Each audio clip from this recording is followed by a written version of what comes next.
Alhamdulillahirrabbilalamin, wassalatu wassalamu ala asrofil anbiya'i wal mursalin nabiyina Muhammadin wa ala alihi wa sahbihi ajma'in. Apa kabar pemirsa TVMU dimanapun Anda berada? Mudah-mudahan pemirsa semuanya selalu dalam keadaan sehat walafiat dan juga bersemangat tentunya dalam menjalankan aktivitas. Amin. Dan pemirsa tentunya puji syukur juga kehadirat Allah kita panjatkan karena pada kesempatan kali ini program Eko Bhinneka Corner bisa kembali hadir menyapa Anda semuanya bersama dengan saya Vini Auliani. Dan kali ini saya ditemani oleh Bapak Ahsan Jamed Hamidi yang merupakan pegiat Eko Bhinneka Muhammadiyah. Assalamualaikum Pak Ahsan. Waalaikumsalam Mbak Vini. Sehat ya Pak ya? Alhamdulillah. Alhamdulillah. Dan Pak Ahsan ini juga adalah Ketua Ranting Muhammadiyah Legoso ya Pak ya? Betul. Tangerang Selatan. Masya Allah, luar biasa. Pinggiran sekali. Jakarta. Enggak lah Pak, itu udah kota Pak sekarang, kota modern Pak ya? Iya. Iya. Nah jadi selain menjadi Ketua Ranting Muhammadiyah, Pak Ahsan ini juga aktif sebagai pegiat Eko Bhinneka. Ya. Ya, dan kali ini pemirsa kita akan membahas, tema kita adalah mengenai merawat kerukunan dan melestarikan lingkungan sebagai semangat nasionalisme dan juga wujud cita tanah air nih Pak. Ini ya. Karena erat kaitannya dengan kita memperingati Hari Kebangkitan Nasional ya Pak ya. Nah sebelum saya juga mau tanya-tanya nih Pak, tugas Bapak sebagai pegiat pegiat Eko Bhinneka itu seperti apa sih Pak? Baik Mbak Vini, jadi saya diajak oleh rekan-rekan yang selama ini menginisiasi program terwujudnya kerukunan dan kelestarian lingkungan di internal Muhammadiyah. Jadi kami semuanya menyadari sebatas pengetahuan kami tentang Muhammadiyah bahwa Muhammadiyah lahir sejak 1912 di mana perjuangan saat itu bertitik berat pada upaya pendidikan dan juga kesehatan di tengah berkecamuknya perang melawan Belanda saat itu. Jadi Muhammadiyah menyadari betul bahwa terwujudnya Indonesia yang besar ini berlandaskan pada keragaman penduduknya, keragaman suku, keragaman bahasa, dan juga awalnya adalah keragaman cita-cita.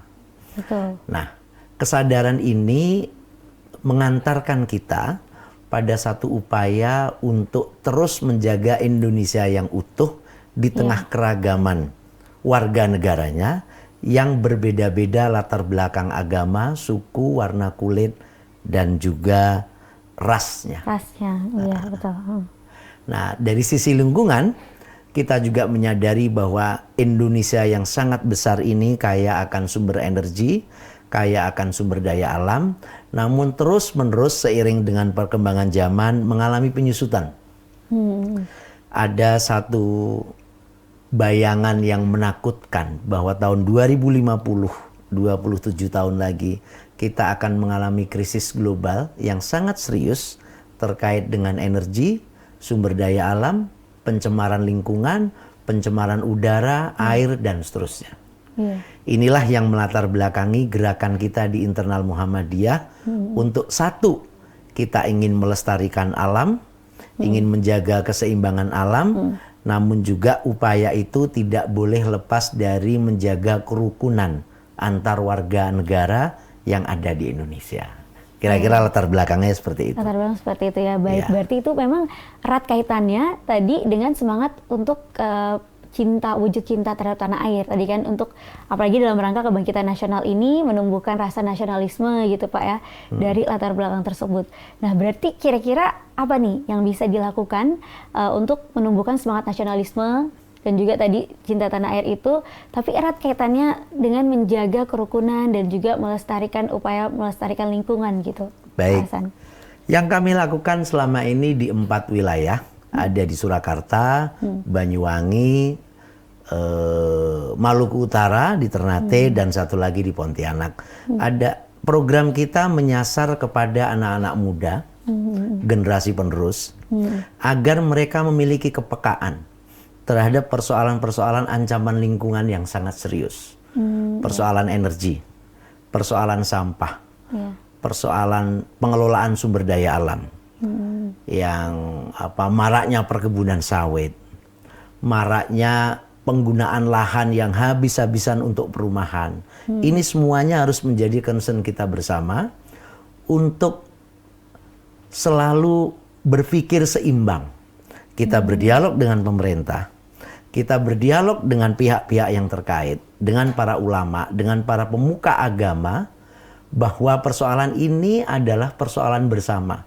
Persoalan ancaman lingkungan itu tidak hanya mengancam satu etnis tertentu. Persoalan lingkungan itu kalau terjadi banjir, terjadi bencana alam, tidak hanya menyasar kepada kaum beragama yang menganut agama tertentu, tetapi semua orang atas nama agama apapun, atas nama suku apapun terancam oleh persoalan-persoalan lingkungan yang tidak dijaga kelestariannya. Untuk itu, kita berpandangan bahwa antara persoalan lingkungan dan persoalan kerukunan itu tidak bisa dipisahkan. Ketika kita melakukan upaya-upaya bersama anak muda untuk menjaga kelestarian alam, kita juga wajib harus menjaga kerukunan antar umat beragama, antar etnis, antar suku, antar mereka yang berbeda agama. Gitu. Betul sekali, iya. Jadi ternyata itu saling berkesinambungan ya, saling berkesinambungan, menyambung satu sama lain dan mendukung ya Pak ya. Iya. Tadi juga Bapak menggandeng kaum muda ya untuk juga bisa melihat gitu persoalan yang ada.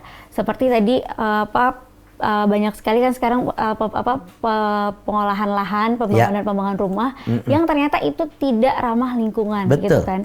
Tapi sekarang ini kan itu juga bentrok kaitannya dengan kebutuhan ekonomi gitu kan Pak ya. Dimanfaatkan secara ekonomi oleh pengembang ataupun juga oleh pihak-pihak komersil lainnya gitu. Nah, jadi bagaimana anak muda ini bisa masuk, maksudnya menyamakan visi misi gitu, misalnya kepada para pengembang tersebut, pengelola itu, agar kita memang harus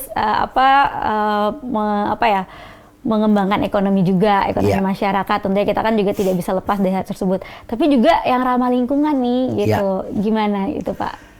Dari 4 wilayah yang selama ini menjadi pilot project kita, persoalannya memang beda-beda Mbak.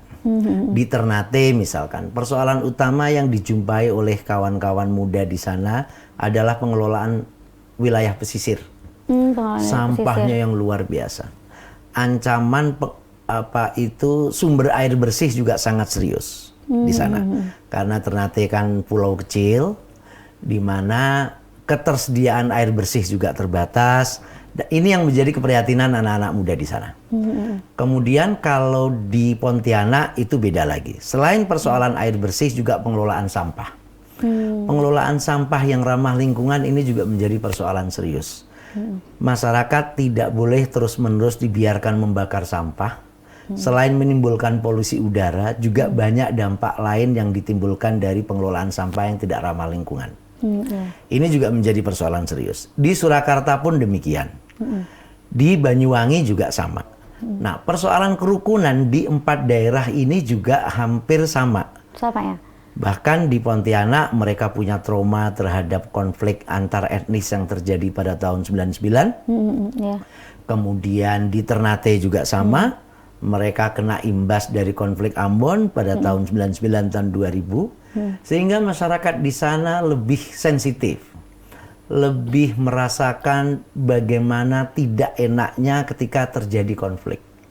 Nah, untuk itu perasaan traumatis, perasaan ketidakenakan itu jangan sampai diulangi kembali hanya karena kecerobohan kita sebagai anak-anak muda yang tidak mampu menauladani dan mengambil pelajaran dari persoalan-persoalan di masa lalu. Juga persoalan lingkungan, Mbak. Persoalan di Pontianak itu persoalan air bersih juga menjadi persoalan serius. Karena daerahnya yang payau, buminya yang penuh dengan air, tapi air yang tidak bisa langsung dikonsumsi. Air untuk kebutuhan konsumsi sehari-hari ini menjadi persoalan yang sangat serius. bagi kawan-kawan muda di sana. Di sana ya. Itu. Baik, ini menarik sekali karena tiap-tiap daerah itu tadi tiap-tiap daerah regional itu memiliki permasalahannya tersendiri ya, karakteristiknya beda-beda tersendiri. antara satu daerah dengan daerah yang yang menjadi lain. tantangan tersendiri juga ya untuk kaum muda itu untuk bisa menghadirkan solusinya seperti apa. Baik Pak Ahsan, kita akan kembali membahas, tapi kita jeda sejenak ya Pak ya. Dan juga pemirsa jangan kemana-mana, tetap di Eko Bhinneka Corner, kami akan kembali sesaat lagi. Pemirsa, kembali lagi dalam Eko Bhinneka Corner, masih bersama dengan Bapak Ahsan. Ya, ini pegiat Eko Bhinneka nih, program dari Muhammadiyah ya Pak ya. Betul. Program khusus nih untuk melestarikan lingkungan dan juga menjaga kerukunan umat beragama. Yang ternyata itu bisa bersinergi ya Pak ya, saling bersinergi ya Pak ya. Kita buat bersinergi. Kita buat bersinergi, luar biasa sekali. Nah, ini saya ingin tahu juga Pak lebih detail, karena kan program ini sudah dijalankan di 4 regional ya Pak ya. 4 daerah ya. 4 daerah ya. 4 daerah itu tadi ada di daerah Ternate dan juga Pontianak, Banyuwangi dan Surakarta. Iya. Nah, ini luar biasa sekali. Nah, kita bisa mulai mungkin lebih dalam di daerah Ternate ya Pak ya. Tadi kan Bapak juga mengatakan bahwa permasalahannya di daerah Ternate itu di daerah pesisir yang masih banyak sampahnya. Iya, betul. Gitu. Ini berarti memang kesadaran masyarakat di sana itu masih begitu minim ya Pak ya terkait sampah. Apakah mereka buang sampahnya justru ke laut atau bagaimana Pak? Ada 2 aras yang mau kita sentuh dari program ini, Mbak Vini. Kita tidak bisa mengatakan bahwa ini semata-mata terjadi kesadaran karena kesadaran masyarakat yang rendah. Karena dalam pandangan kami, kesadaran itu adalah hasil akhir dari satu proses panjang yang dijalankan. Orang akan sadar, orang akan takut mengikuti aturan, melanggar aturan ketika aturan itu ditegakkan. Betul. Aturannya sebenarnya sudah jelas. Dilarang membuang sampah di pesisir. Tapi persoalannya apakah aturan ini ditegakkan? Siapa yang menegakkan? Dalam rangka apa ditegakkan? Model penegakannya seperti apa? Apakah masyarakat di pesisir juga tahu bahwa membuang sampah di pesisir laut itu boleh? Secara tradisional, memang masyarakat pesisir punya pengetahuan yang arif. Namun demikian, pengetahuan itu kan tidak ajak. Pada generasi tua mungkin tahu, tapi pada generasi muda yang lebih pragmatis, kemudian pada masyarakat yang tidak terlalu peduli dengan itu, cuek ya Pak ya. Hal-hal ini bisa jadi membuat mereka tak acuh. Nah, untuk itu, peran pemerintah sangat penting. Pemerintah sebagai regulator, tapi juga sekaligus sebagai penegak hukum dan sebagai penyelenggara dari aturan harus lebih aktif. Mulai dari pencegahan yang melibatkan masyarakat, mulai kampanye, membangun kesadaran, tetapi juga harus ada penegakan hukum. Kalau aturannya memang tidak boleh, ya harus ditegakkan. Siapa yang melakukan penegakan itu? Ada pemerintah kota, pemerintah kabupaten, ada kepolisian, dan lain sebagainya. Jadi persoalan pengelolaan sampah di pesisir tidak bisa hanya melibatkan 1-2 kelompok. Sinergi itu yang sebenarnya harus kita bangun bersama-sama. Masyarakat kesadarannya digugah, pemerintah juga mengelola pengelolaan sampahnya dengan baik. Apakah pemerintah sudah menyediakan tempat pengolahan sampah? Apakah pemerintah juga sudah rutin mengangkut sampah dari sana? Jangan-jangan pemerintahnya juga abah yang ini semuanya kan harus disinergikan. Apakah masyarakat membuang ke sana karena tidak ada tempat pembuangan sampah yang disediakan oleh pemerintah, yang difasilitasi oleh pemerintah. Nah, semua hal inilah yang akan kita ungkit sebenarnya. Peran pemerintah apa, peran masyarakat apa, peran kepolisian apa, peran Satpol PP apa, semuanya kita mesti duduk bareng untuk mengelola ini. Jadi nggak bisa hanya menyimpulkan, oh kesadaran masyarakat kurang. Kesadaran muncul kalau penegakan hukum dilakukan. Kesadaran penegakan hukum bisa dijalankan kalau aturannya sudah ada. Aturan sudah ada, kemudian masyarakat juga sudah mulai ngerti aturan, tapi kalau tidak ditegakkan, sama saja. Masyarakatnya jadi tenang-tenang aja ya. Toh saya kelanggar juga nggak ditindak nih gitu kan. Betul. Makanya berarti untuk menumbuhkan kesadaran masyarakat itu, ini petugasnya pemerintah juga harus tegas. Betul. Ya. Jangan jangan nggak apa-apa lah, jangan dibiarkan, Ya, atau ternyata malah tidak diawasi gitu ya. Jadi aturan hukumnya sudah ada, penegakan hukumnya juga harus ada. Juga ada. Apa itu aparat hukumnya juga harus ada. Yang terakhir adalah budaya hukum. Budaya hukum bagi semua pihak, bagi masyarakat untuk mentaati hukum, bagi aparatur untuk menjalankan hukum, bagi semua pihak harus jalan bareng-bareng. Insya Allah kalau udah itu aman. Udah gerak deh itu ya, rodanya itu ya semuanya. Nah, dari 4 daerah ini semuanya sama, Mbak. Sama. Masalah pengelolaan sampah ini sama. Sama-sama menjadi masalah. Bagaimana membangun sinergi itu ya, ini pelan-pelan, makanya anak muda yang selalu kita libatkan. Luar biasa. Nah, Pak Ahsan itu sudah pernah terjadi tiap-tiap daerah itu? Laporan secara rutin ada. Saya pernah ke Ternate beberapa kali, ke Pontianak beberapa kali, kemarin juga dengan kawan-kawan namanya Seka. Sahabat Eko Bhinneka. Ini anak-anak muda dari berbagai latar belakang agama berkumpul melakukan kampanye bersih pantai di Kota Singkawang. Banyak sekali sampah plastik yang ditemukan oleh mereka, terutama bungkus minuman ringan ya. Minuman ringan, air mineral, dan bungkus mie instan. Banyak sekali. Ini menandakan bahwa selama ini kesadaran masyarakat kurang, tetapi pemerintah juga mungkin abai untuk tidak membersihkannya. Jadi seharusnya pemerintah juga rutin melakukan pembersihan, menyediakan tempat sampah, dan mengkampanyekan agar masyarakat membuang sampah pada tempatnya. Supaya masyarakat tetap membuang sampah pada tempatnya, ya harus ada CCTV, harus ada aparat yang menjaga, yang menjaga, yang menindak ketika ada orang melanggar hukum. Kira-kira seperti itu. Iya, luar biasa sekali.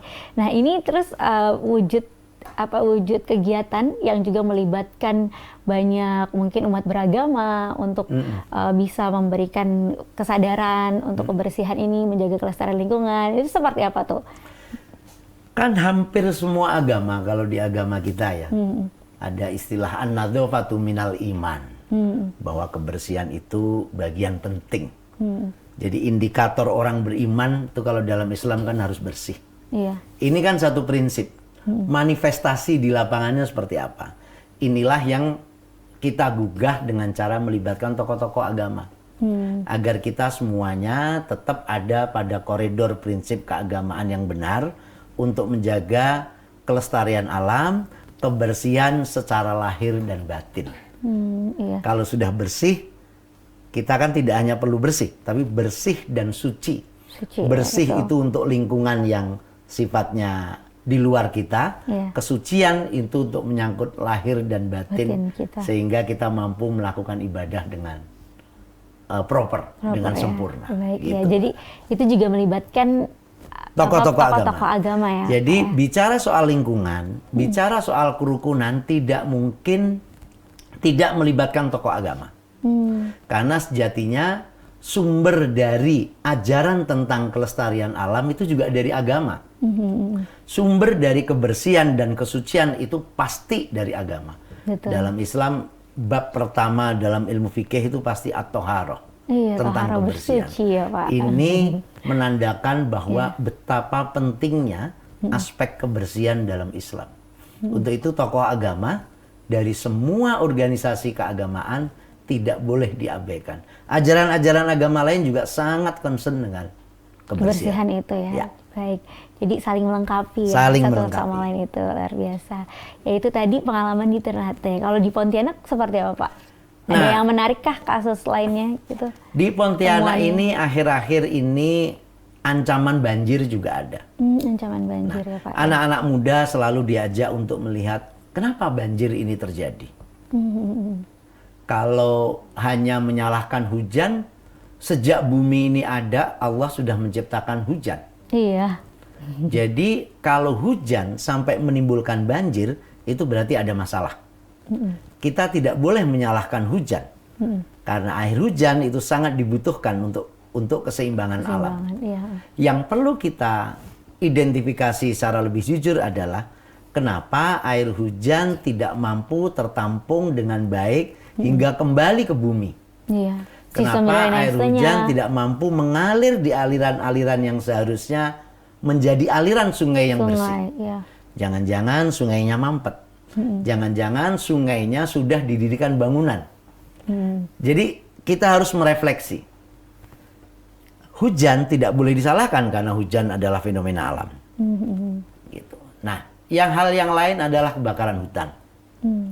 Kawan-kawan di Kalimantan Barat itu sangat terbebani oleh persoalan kepulan asap di waktu kemarau karena kebakaran hutan. Nah, ini menjadi persoalan yang serius. Betul. Siapa yang salah ini perlu kita lihat. Apakah karena aktivitas penduduk atau aktivitas perusahaan-perusahaan besar yang membakar lahan? Ini mesti kita lihat secara serius. Jangan sampai kita hanya merasakan dampak yang terus-menerus berulang tanpa melihat akar masalahnya. Iya. Gitu. Penyebabnya gitu, Pak. Ya, ini persoalan di Pontianak. Iya, Pontianak. Di samping juga persoalan air bersih. Baik. Itu juga menjadi persoalan bersama. Baik, menarik sekali. Ini akan kita gali lebih dalam, Pak. Ya. Tapi lagi-lagi kita jeda sejenak ya, Pak ya. Ya. Dan pemirsa, jangan kemana-mana, tetap bersama kami. Kami akan kembali setelah yang berikut ini. Ya. Pemirsa, terima kasih masih bersama kami dalam Eko Bhinneka Corner bersama dengan Pak Ahsan Jamed Hamidi ya Pak ya. Ini Pak Ahsan semangat sekali nih sebagai pegiat Eko Bhinneka. Memang harus semangat terus ya Pak ya? Harus selalu semangat. Harus semangat terus.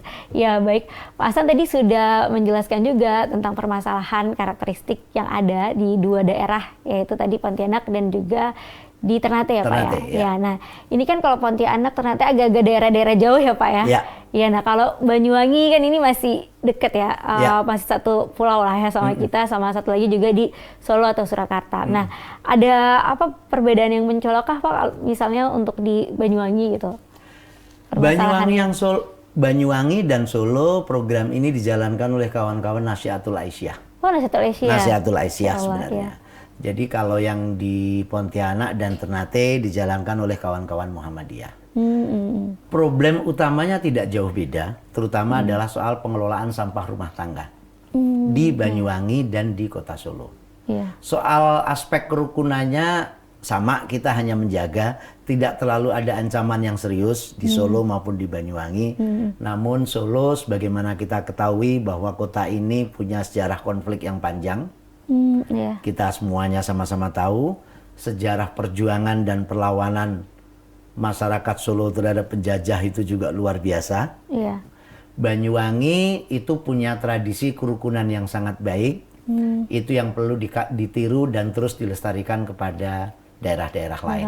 Tetapi persoalan pengelolaan sampah rumah tangga itu tetap menjadi masalah. Kenapa Pak? Seperti apa memang? Ini yang perlu kita dudukkan bersama sebenarnya. Mulai dari pemilahan sampah. Masyarakat sudah memilah. Tetapi apakah setelah terpilah, itu ngangkutnya juga dipilah-pilah? Iya. Ya, apakah harus dipilah-pilah lagi atau bisa langsung sekaligus seperti itu ya Pak? Masyarakat sudah berupaya memilah misalkan. Tetapi apakah pihak pengangkut sampahnya itu rutin oleh pemerintah dilakukan pemilahan juga? Iya, dan belum apakah tentu. juga setelah dilakukan pemilahan, proses selanjutnya juga masyarakat tahu dan lain sebagainya.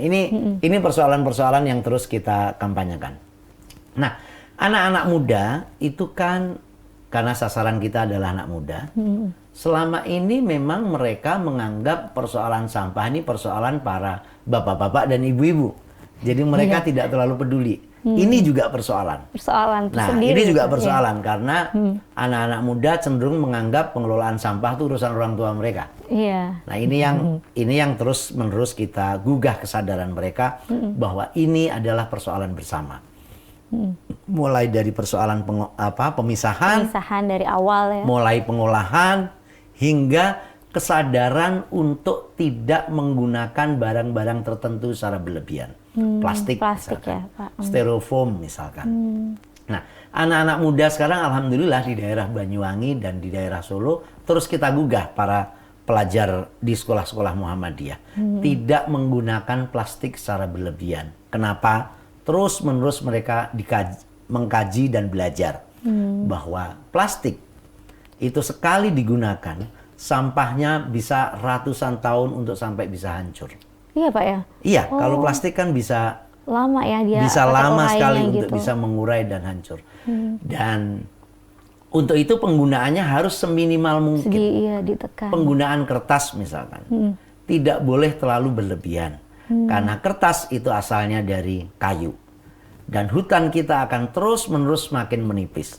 Kalau hutan menipis, maka sumber energi kita, pencemaran udara, banjir itu akan menjadi ancaman yang sangat serius. Ini persoalan-persoalan yang anak-anak muda harus mengetahui.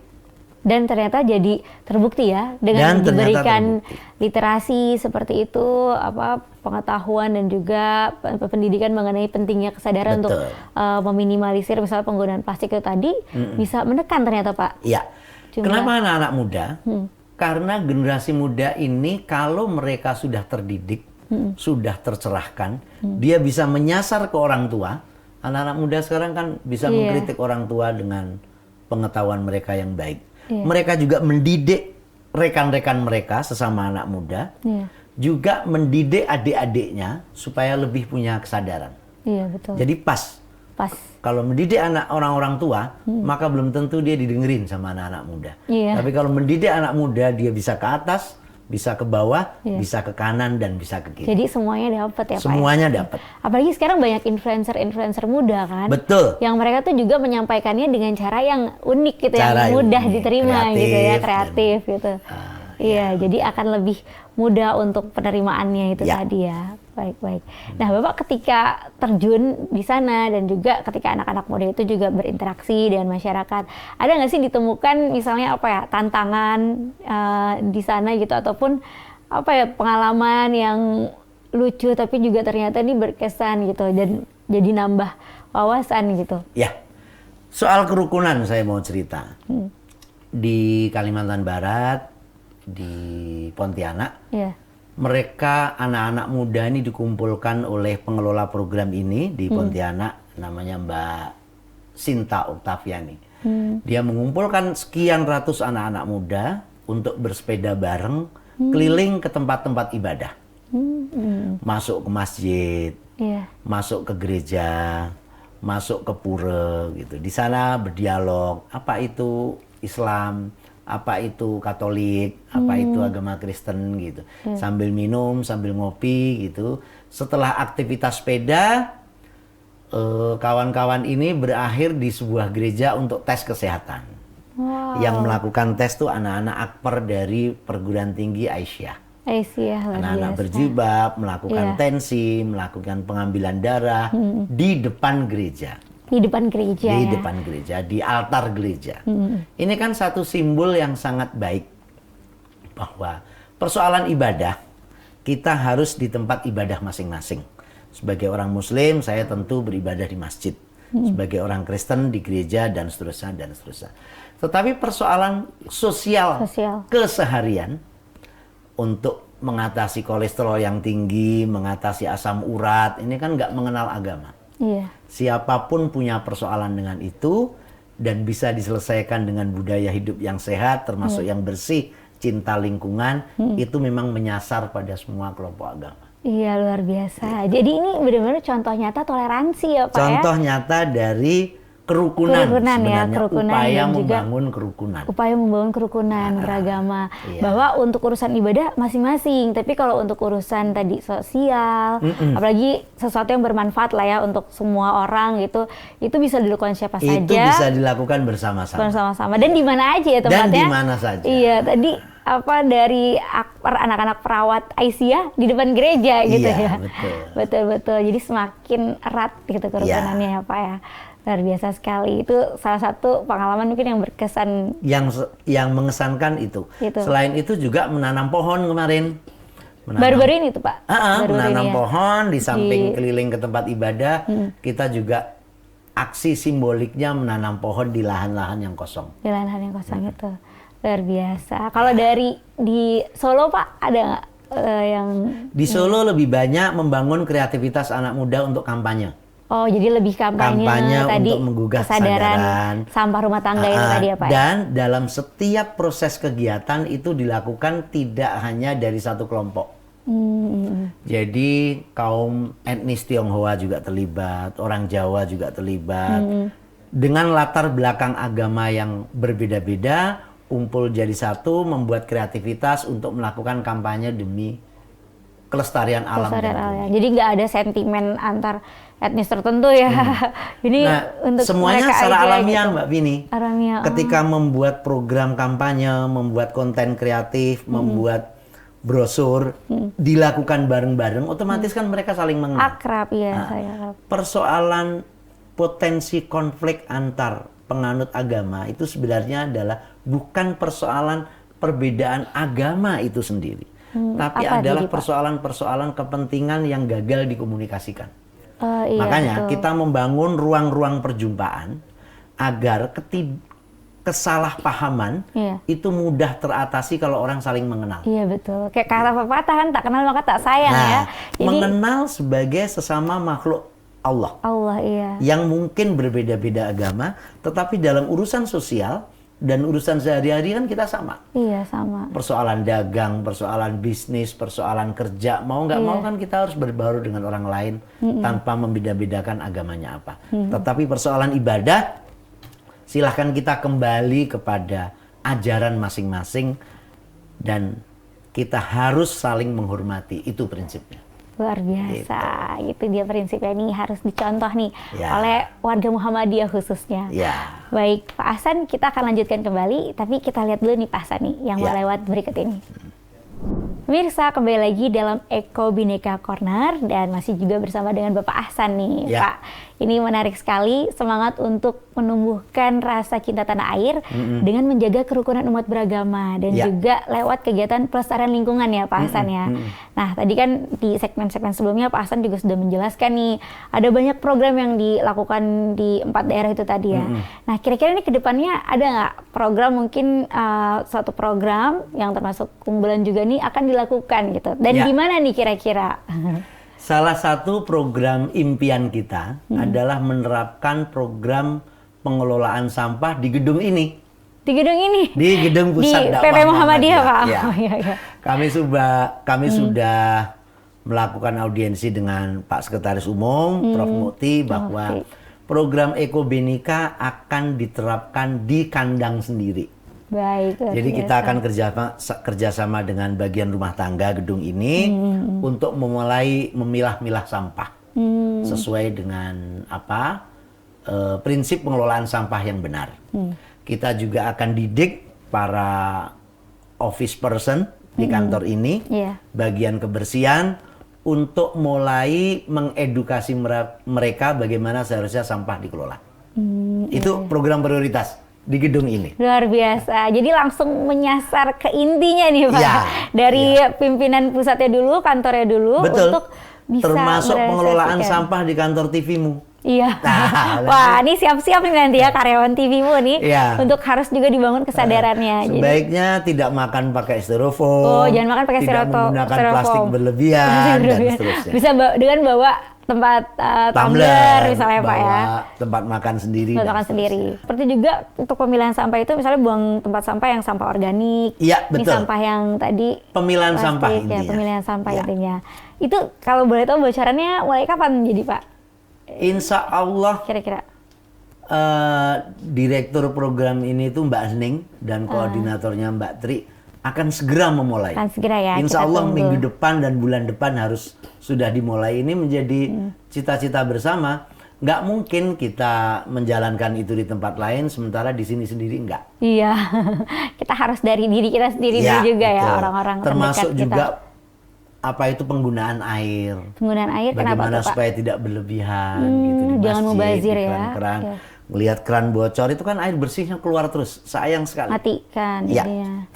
Baik, luar biasa. Kita tunggu nih Pak ya. Semoga bisa segera. jadi mungkin soal sumur resapan itu yang mau ya. kita sampaikan kepada bagian rumah tangga nanti. Bagian rumah tangga ya. Wah, ini benar-benar kebangkitan nasional nih jadinya, membangkitkan kesadaran ya. Kebangkitan mulai dari gedung ini. Mulai dari gedung ini ya.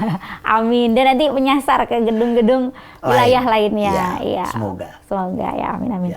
Nah, kalau boleh tahu juga ini kan tadi 4 4 wilayah ya Pak ya? Ya. Nanti apakah nanti itu juga bisa direkomendasikan ke daerah lainnya ataupun menjadi program prioritas untuk PP Muhammadiyah? Kita sedang mengkonsentrasikan pada 4 pilot project ini. Seandainya nanti, moga-moga ya bisa berjalan dengan baik, lancar, lalu kita akan replikasi ke tempat-tempat lain. Muhammadiyah kan punya sekolah, punya perguruan tinggi, punya panti asuhan, punya amal usaha, rumah sakit, dan lain sebagainya. Tempat-tempat itulah yang akan kita sasar supaya semuanya memiliki perspektif kelestarian lingkungan dan kerukunan.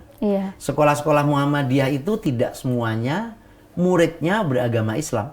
Iya betul. Tidak semua sekolah-sekolah Muhammadiyah itu muridnya orang yang berafiliasi dengan Muhammadiyah. Iya. Sehingga kayak seperti di Ternate kemarin saya menemukan sekolah Muhammadiyah yang gurunya beragama Kristen. Ada ya Pak ya? Atau Ada, banyak karena murid-muridnya banyak yang Kristen. Non-Islam, sehingga harus ada pelajaran agama Kristen. Luar itu biasa, di Ternate saya temukan. Banyak sekolah-sekolah Muhammadiyah di Kupang, di Manado, di NTT, di Papua yang mahasiswa dan muridnya bukan beragama Islam. Jadi bukan dalam artian orang Muhammadiyah, tapi juga bahkan ada yang bukan orang Islam. Bukan gitu ya, Pak, Islam. ya? Tapi tetap dan rukun. Muhammadiyah selama ini terus membuka diri siapapun untuk bersekolah di Muhammadiyah. Sama dengan sekolah-sekolah lain, tentunya kalau orang bersekolah di Muhammadiyah ya harus menerapkan prinsip dan nilai kemuhammadiyahan. Samalah kalau agama lain pun ketika membuka lembaga pendidikan, muridnya juga harus mengikuti tradisi, nilai dan prinsip keagamaan yang mereka anut. Di Muhammadiyah pun juga demikian. Baik. Jadi kalau orang sekolah di Muhammadiyah tidak harus semata-mata pindah agama, tidak. Tetap dengan agama masing-masing, namun prinsip dan nilai yang diterapkan di situ mungkin sesuai dengan prinsip dan nilai Muhammadiyah. Iya, baik, luar biasa sekali Pak Hasan. Nah Pak Hasan, ini kira-kira harapan ke depannya untuk Eko Bhinneka Corner ini seperti apa Pak? Harapan ke depannya kita semuanya mampu menerapkan itu dari diri kita sendiri, dari gedung ini, lalu kita replikasi daerah-daerah lain di semua amal usaha Muhammadiyah ke depannya. Untuk menjadikan perspektif kelestarian lingkungan dan kerukunan itu sebagai basis dan nilai kerja kita dalam memajukan bangsa dan umat ke depan. Baik, amin. Mudah-mudahan bisa terwujud gitu. Amin. Amin, amin, amin. Nah, boleh satu lagi nih Pak, pesan-pesan juga mungkin untuk penonton TV-mu ataupun juga warga Muhammadiyah nih, khususnya terkait Eko Bhinneka Corner atau apakah mungkin ada yang ingin bergabung menjadi bagian ataupun sukarelawan dari Eko Bhinneka Corner, bagaimana? Ya, pesan terpenting kami adalah bahwa sejak Muhammadiyah berdiri, kesadaran di para pimpinan Muhammadiyah juga sudah tahu bahwa perbedaan adalah sesuatu hal yang merupakan sunatullah. Perbedaan itu tidak mungkin kita hindari.